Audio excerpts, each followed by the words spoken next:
Olá, pessoal! Hoje vamos falar sobre comunicação alternativa aumentativa. Lembrando que comunicação não é só a fala, não é só o ato de falar. Nós nos comunicamos de diversas formas, como a gente vem falando aqui ao longo desses vídeos. Nós nos comunicamos por meio das expressões corporais, das expressões faciais, dos gestos, da escrita. Então, a comunicação é bem ampla, é uma maneira que a gente tem de compreender e expressar nossos sentimentos, nossas sensações, nossos desejos, se a gente está sentindo dor, se a gente está sentindo incômodo, se a gente quer uma coisa, se a gente não quer, para a gente dizer aquilo que a gente sabe.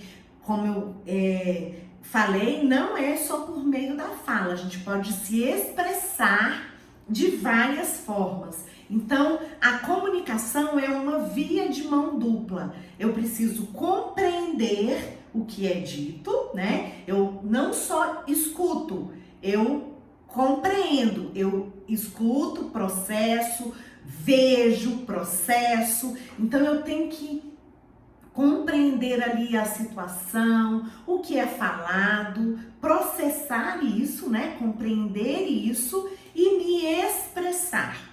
Ou seja, me comportar de alguma forma que signifique que eu compreendi aquela situação ou dar uma resposta ali para aquela situação, que não precisa necessariamente ser uma expressão da fala. Eu não preciso apenas falar. Por isso é importante que a gente introduza uma comunicação alternativa para as pessoas que têm aí uma dificuldade na comunicação. Segundo o DSM-5, o Manual de Transtornos Mentais, na sua 5ª versão de 2013, as pessoas que estão diagnosticadas dentro do transtorno do espectro autista precisam necessariamente ter um comprometimento aí em maior ou menor grau na comunicação social. Então, se a gente trabalha aí, se a gente convive com essa pessoa que tem uma dificuldade na comunicação social, a gente precisa proporcionar a essa pessoa uma comunicação funcional, uma comunicação alternativa. Aumentativa se ela já tem um mínimo de comunicação. Por isso que a gente fala comunicação alternativa aumentativa. Aumentativa para aqueles que já têm algum tipo de comunicação, mas ela precisa ser aumentada. A gente precisa proporcionar aí condições para que a pessoa se comunique ainda mais, né? E uma comunicação alternativa se ela não se comunica, né? Ou tem muita dificuldade para se comunicar. E como que a gente pode ensinar comunicação alternativa, aumentativa para as pessoas? A gente precisa observar, tá? Agora, o profissional desta área é o fonoaudiólogo. O fonoaudiólogo, ele vai fazer uma avaliação aí desta fala, para ver quais as melhores técnicas, os melhores recursos, os melhores instrumentos que podem ser usados aí para essa comunicação alternativa. Mas se a gente ainda não tem o fonoaudiólogo, a gente já pode começar aí com algumas coisas mais básicas, como por exemplo, pedir para a pessoa apontar ou ensinar a pessoa a apontar aquilo que ela quer. A gente pode até ajudar mesmo, dar uma ajuda física, se for o caso, né, para ela apontar. Ela pode dizer sim e não com a cabeça, né, quando ela quiser ou não alguma coisa, né. Então a comunicação, ela facilita aí as interações sociais.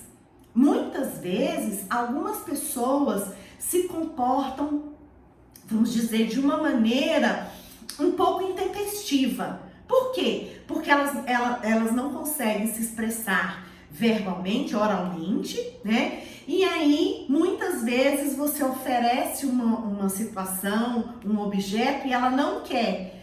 Como ela não sabe dizer que ela não quer, ela às vezes empurra, né? Ela grita. Então, a gente também precisa oferecer aí uma comunicação alternativa nesse sentido, de ensinar maneiras, vamos dizer assim, mais socialmente aceitas, formas melhores de comunicação. Então você já pode dizer para ela, não, eu entendi, você não quer isso, então só faça isso. Ou então só empurre um pouquinho a mão, não precisa me empurrar, não precisa jogar nada no chão.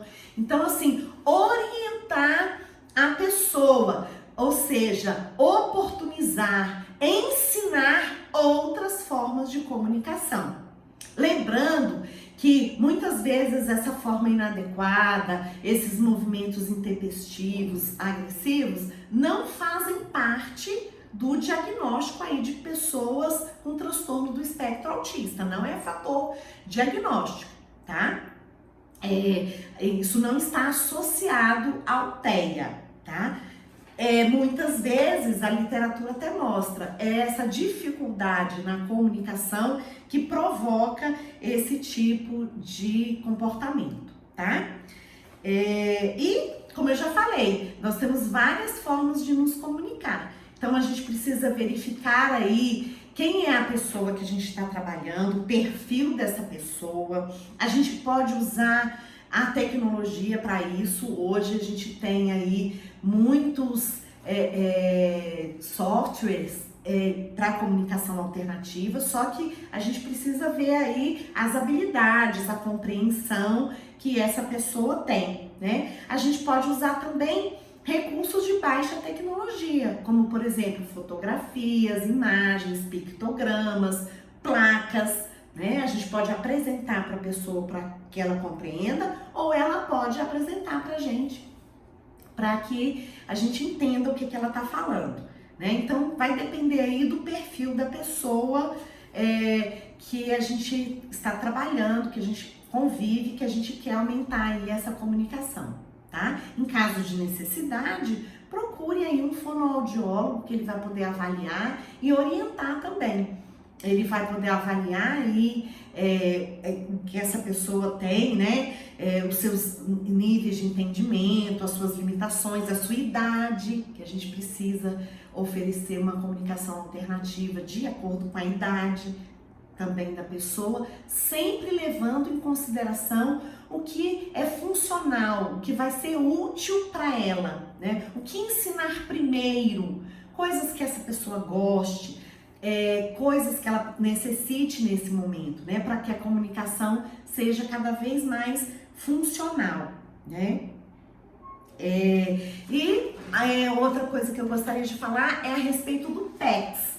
O PECS é o Sistema de Comunicação por Troca de Figuras, né, em português. É uma sigla. Ele foi criado nos Estados Unidos em 1985 como uma comunicação alternativa para as pessoas com autismo ou com dificuldades na comunicação. É um método. Então, para isso, a gente precisa estudar. Aqui no link, eu coloquei a descrição aí da página para vocês acessarem, para vocês receberem maiores informações. Mas como um método, ele tem toda uma estrutura, são 6 fases que a gente precisa aprender. Então, eu sugiro que, se você se interessar, entre em contato aí com a equipe que dá o curso, que oferece aí a capacitação, tá? Mas a gente tem outros recursos de comunicação que a gente pode utilizar com a pessoa que a gente atende, com a pessoa que a gente convive, com a pessoa que a gente trabalha. A gente precisa só avaliar aí quem é essa pessoa, quais as habilidades, o que ela necessita nesse momento e o que ela consegue fazer, né? Como ela consegue compreender, se ela precisa aí de imagens, se ela consegue se comunicar escrevendo, por meio de gestos, enfim. Nós temos aí uma infinidade de recursos que podem auxiliar na comunicação alternativa ou na comunicação alternativa aumentativa. Eu deixei os links aqui embaixo na descrição. Se você gostou, dê um like, compartilhe com outras pessoas, se inscreva no canal e não esqueça de fazer seus comentários, suas perguntas e até o próximo vídeo.